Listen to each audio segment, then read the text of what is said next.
Well, you're doing so much good stuff. Welcome to Family Business World. I have the honor of having a friend and an outstanding consultant, Andrew Frazier. Andrew, thanks for coming. Thanks for having me, Dale. Yeah, well, I've known you for a number of years. I've participated in some of your power breakfasts and other things. But I want the audience to know a little bit about you. Where'd you grow up? What's your background? Where'd you go to school? Tell me a little about Andrew. Grew up in Pittsburgh, Pennsylvania. Nice. Home of the Steelers, of course, big fan, always. Actually, I first started in business in 4th grade. My brother and I had a paper route. And we delivered papers in the community, which was great. We did that for 5 years, 7 days a week. Wow, 7 days a week. Wow. 7 days a week, and it expanded because since we knew everybody in the community, we actually ended up doing a lot of snow shoveling for people in the community and actually helped some of our friends get work as well. So early introduction to entrepreneurship, had an opportunity. My mom sold real estate. She sold life insurance, so great learning experiences because I would help put the papers together. And, so let me stop you there. So one of the things, I don't know if you saw, I wrote a blog on the website familybusinessworld.com about family business succession. Yes. And the more I write, I learn when I write, the more I see is that the succession of family businesses starts when people sweeping the floors. But even as an entrepreneur, it starts when you do grunt work. Yes. And when you're young and you do grunt work, because then you appreciate entrepreneurship more. When you start out making a lot of money, it doesn't work. So you even did that early on before you even got into a business. That's very, very impressive. So now tell me more about your mom. Okay. Mom's pretty extraordinary. You know, she grew up in the 60s. So actually when she was in college, she did a lot of marching and other stuff. As well, in retirement, she ran for office. Ended up being county councilwoman in the city of Pittsburgh, one of the first ones. Oh, wow. And also she won even though she wasn't endorsed by the party. So she had chutzpah. So chutzpah was passed down to you from generation to generation. Yes, she was a great mom. And so I have you on the show, as my audience knows, I have amazing family businesses, but I also have amazing advisors to family businesses, and you're one of the best out there. So how did you get into this consulting? Talk to me a little bit, and I want to hear a little about your educational background as well, but what's the progression? Well, you know, everybody's progression is different, but a lot of times what you do is you start somewhere and you go different places and you come back. Like I started out with the paper route. Went to school, studied mechanical engineering at MIT. At MIT, great, fantastic, So fantastic. That was, and I had a Navy ROTC scholarship. So the Navy paid for it, which was great because that was the most expensive school in the country at the time. Wow. And I got to be a naval officer. So you went to the Navy right after MIT? Upon graduation, got commissioned the same day. Wow. And served as a Navy Supply Corps officer. So I ran all the business functions for a ship. Okay. So I got to learn, fascinating, you know, retail, logistics, paid everybody, food service. So great experience. So you were like the chief operating officer of a ship, of a naval ship. Not the chief operating officer, but all the business functions. The business, okay, really? So, okay, nice. So great experience in business, and that's what really led me down the business route rather than engineering. Okay. Really like business, but business and engineering are similar in that they're all about problem solving. Figuring out solutions. Just business, it's shorter term, and you can sort of see and implement your solutions a lot sooner and quicker. So really love business, love the problem solving. Wonderful. And so after the Navy, after that, what did you do? After I came out, worked for a private company for a couple of years, and then went back to business school at New York University, where I studied finance and management. Wonderful, wonderful. And then after NYU? After NYU, I was executive at New York Life for 7 years. Focused in financial management and investments. I got my CFA there, and then had an opportunity to serve as the Chief Operating Officer for the Executive Leadership Council. Let's talk a little bit. A lot of people don't know about that, and so, I mean, this is the who's who of kind of African Americans in business in the United States. So say a little about the Executive Leadership Council. I'm amazed how many people don't know about this, but it's a big deal. It's a huge deal. It's really the top African Americans in corporate America. To become a member, you really needed to be within 3 levels of the CEO. Wow. Or the CEO yourself, company. right? Or, or CEO, and actually at the time, Ken Chenault was a member. American Express CEO. Yes. So great organization, being involved, working with these talented people, helping, doing training, doing development opportunities, supporting we were there to support their success and help them be more successful and help others become successful in corporate America. So, and then you had another group where the up and coming folks, the next generation, so within the big corporate America. So that was great training, Yes. Great experience to really see that. So after that, what did you do? After that, that's when I started in business. So I had an opportunity to decide whether I wanted to go back to corporate. Like being there, but I'm not really a nonprofit person. Right. And coming back to business was great. Already had been investing in real estate, so that was a real estate crisis as well. So I needed to spend a little extra time with my real estate, and started consulting and actually teaching as an adjunct professor. Okay, where? I taught at Berkeley College, SNHU, taught finance and accounting. Wonderful, wonderful. Okay, and so now how did we get into actually consulting to businesses? As I continued to grow, started with consulting, built upon it, continued to develop my skills. As an entrepreneur, you do different things. So I worked on the 2010 census, which was outstanding because I learned my community and just met and built relationships, and that helped build my business. Wonderful. So now I understand you have a video that says a little bit about your business. Yes. Why don't you tee that up? No. Okay.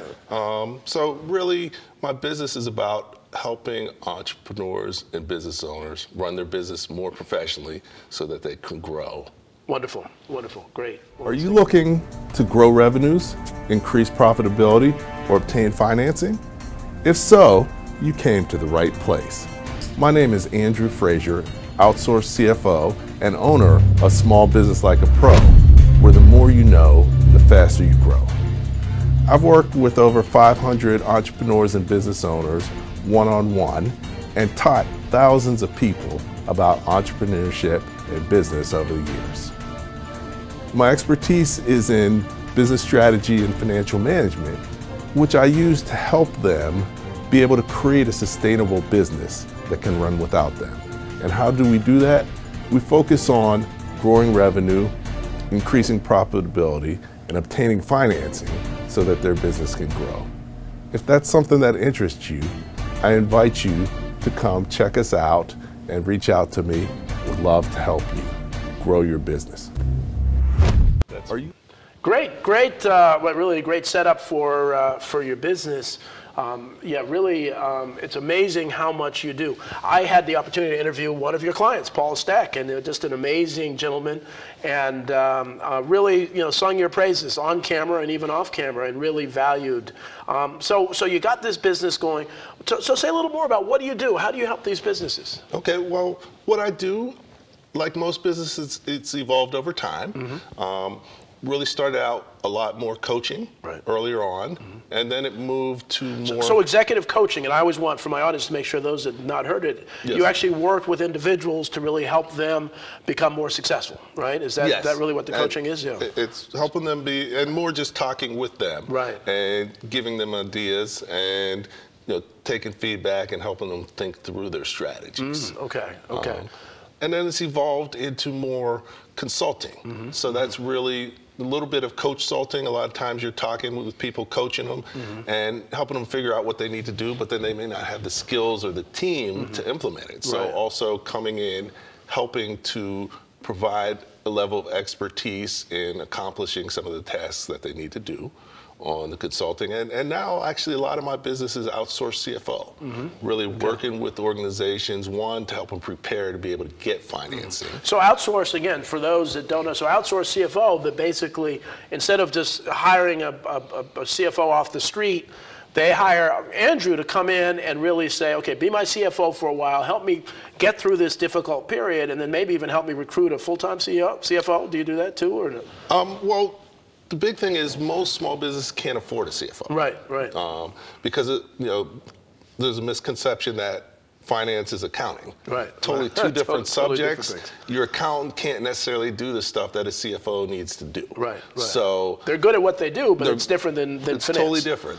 Accounting's from here backwards, and finance is from here forward. Exactly. So it's two different skill sets. Right. So, when you're having cash flow issues, if you need to get financing, if you need to set up key performance indicators, do financial projections, really strategic planning. All that stuff is more of a CFO type of role, but you don't have to do it all the time, especially as a small business, but you need that expertise for certain things. And they pay you as a consultant, they don't have to pay, all of the healthcare and all of the other benefit programs. So they really get a bargain.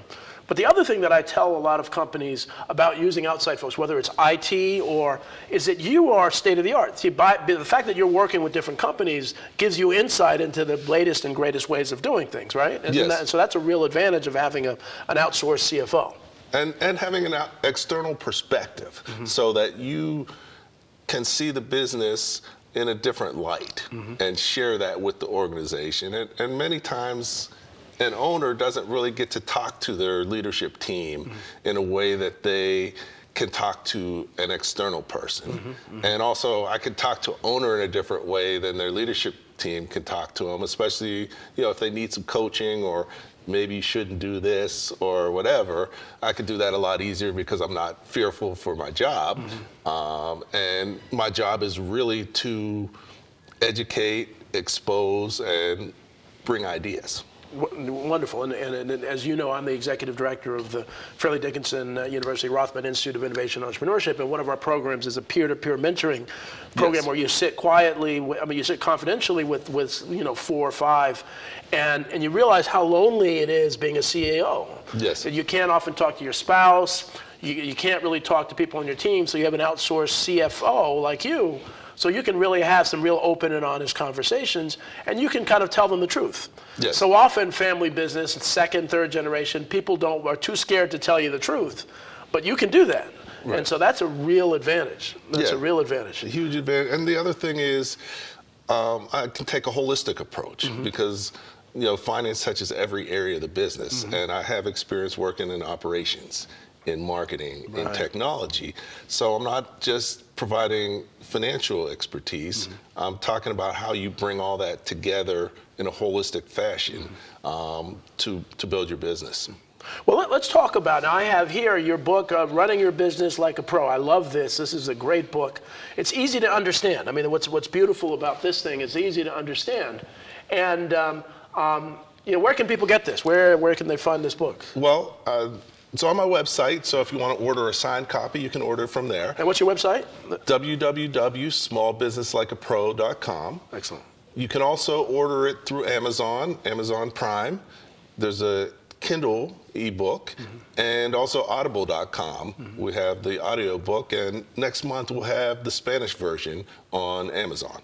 So there's really no excuse for anybody not to buy your book. They can get it anywhere. And what I like about what you do, as opposed to a lot of others, is you really break it down into component parts.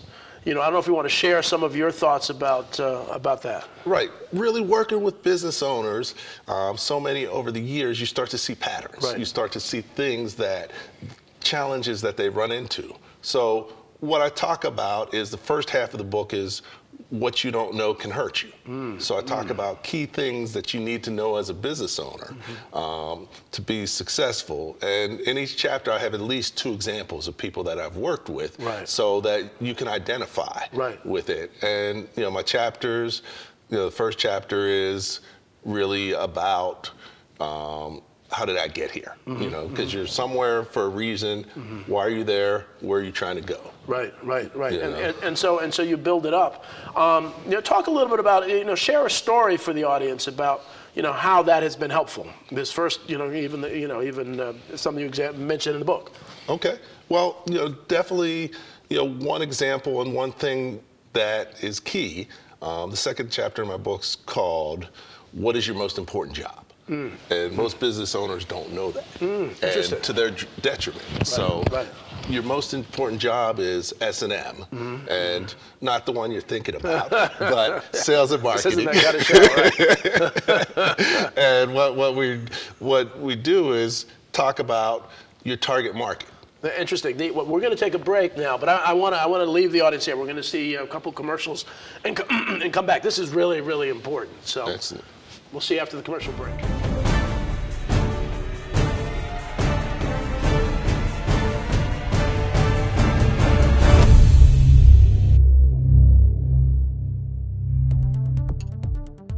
Hello, this is Andrew Frazier. Today's topic is changing your perspective. Because many times for business owners and entrepreneurs, you get stuck in a certain place. And the only way you can move beyond it is changing your perspective.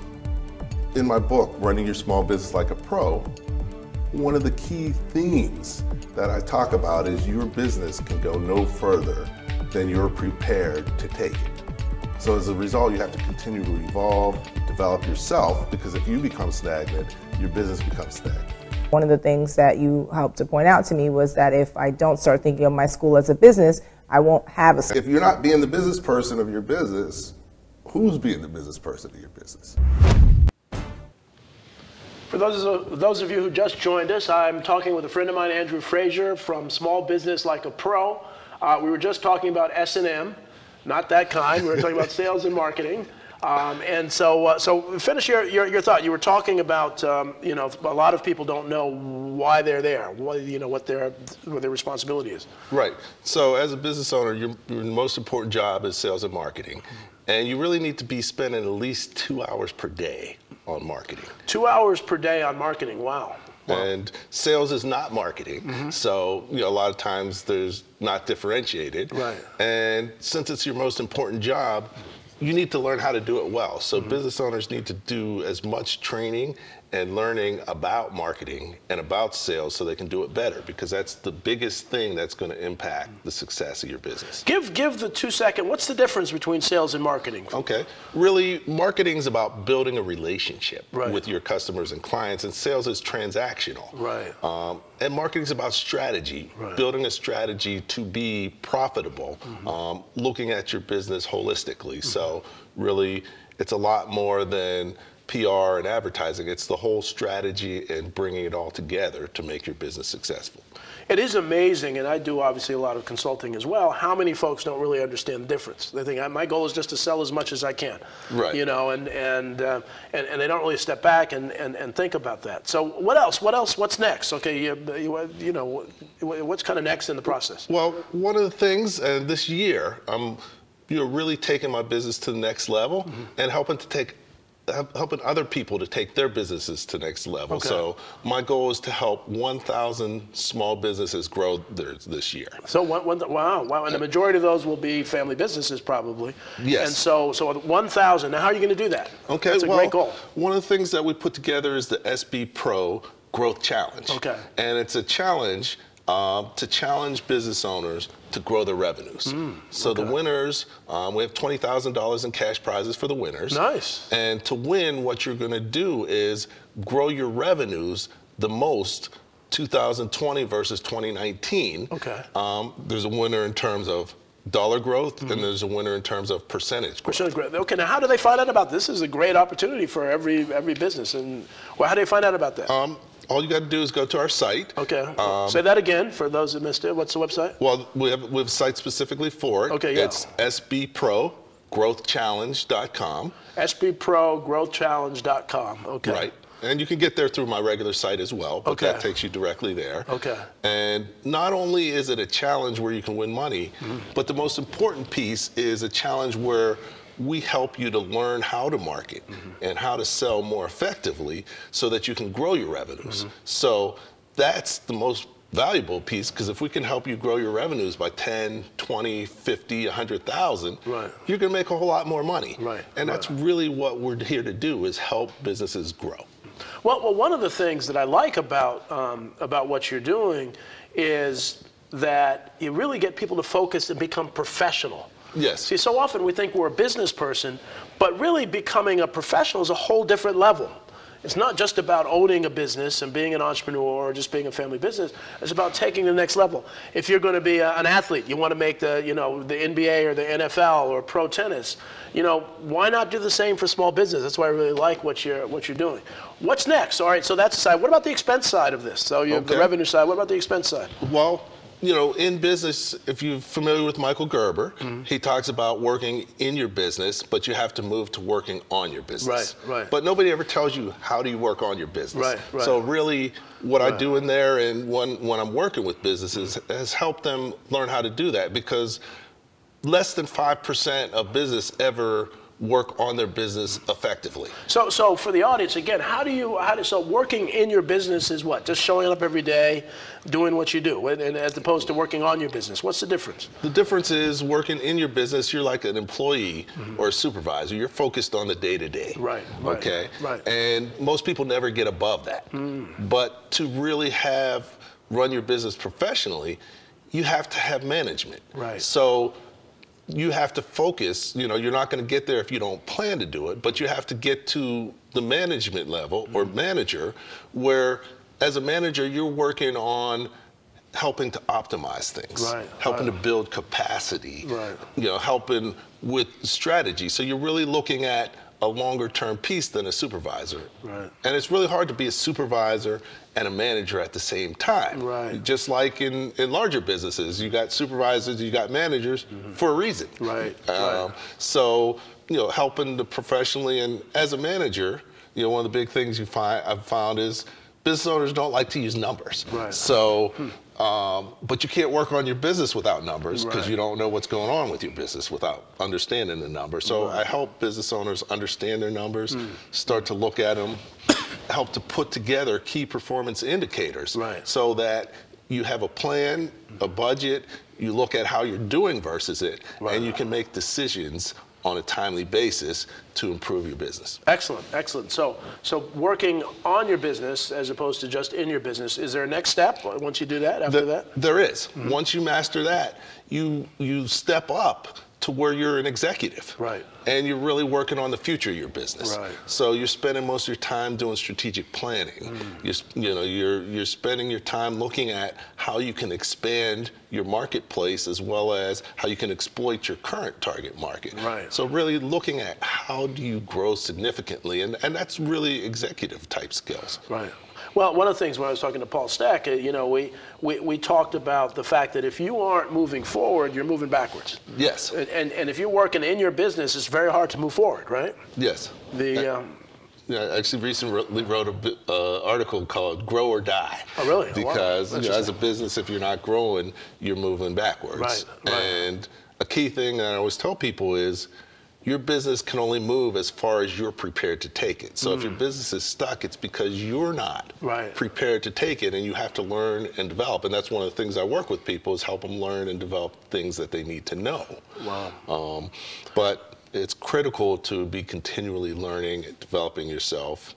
And the hardest piece is you have to change to take on the new roles, because each role has a different key attributes and key things you need to do it successfully. Well, one of the things I've talked to a number of my guests, the family businesses, about consulting. And there's a misconception to say that, well, if I take a proposal, I'm going to have to hire someone. I'm saying that every family business should have a consultant and entertain some proposals. They may not be ready for it right then and there, but you don't know what you don't know. And so, taking a proposal from you or from me or from us to really say, well, what about finance? What about outsourced CFO? Let me see it on paper, because then sometimes you can't afford not to do it. And so, can you just say a couple success stories short success stories of some of the consulting that you've done over the years? Well, definitely different ones. You interviewed Paul earlier, and really had an opportunity to spend time with him, helping him to work on his business more effectively.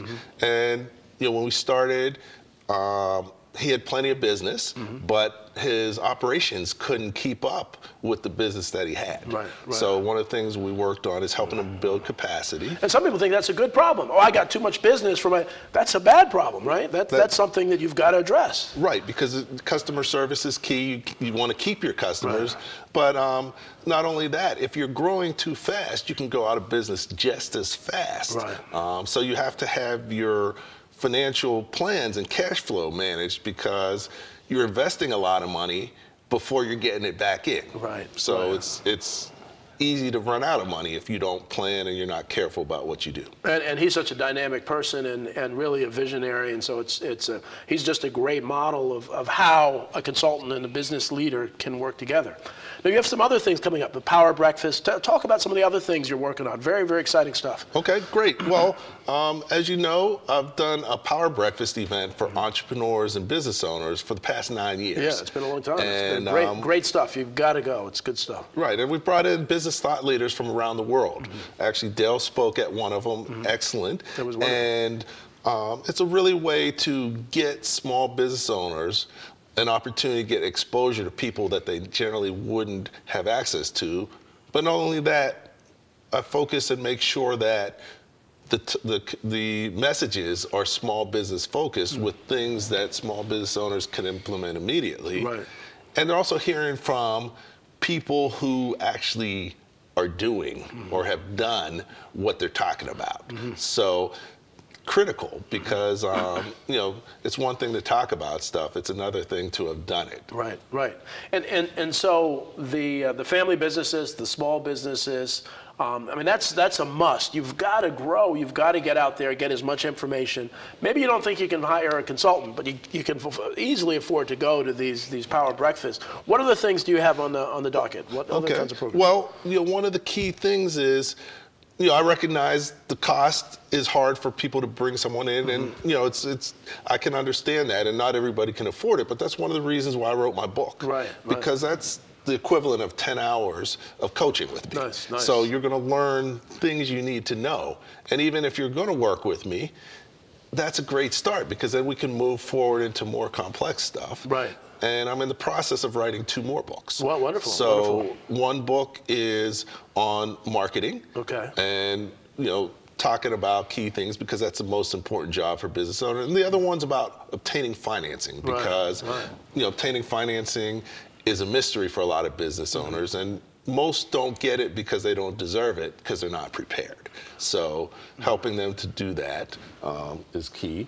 And so, you know, I've got those coming up. I also have a virtual summit on business financing, so that's going to be available online, and we're going to have 30 to 40 key people who could talk about different areas of business financing to educate business owners so that they could prepare and understand what they need to do and what type of financing they might want to do. Excellent. We're really at the end of our time. Now you have some online training. Can you say in 2 seconds? Yes. Online training. Yeah, I also developed an online university called SB Pro, Small Business Pro University. Wonderful. And it's at sbprou.com. sbprou.com. Well, Andrew, thank you so much. This has been wonderful, and I hope those in the audience are listening. You know, you need to at least entertain the idea of having a consultant with your practice. So thanks for joining us on Family Business World, and we'll see you next week. Okay. Thank you, Dale. Thank you.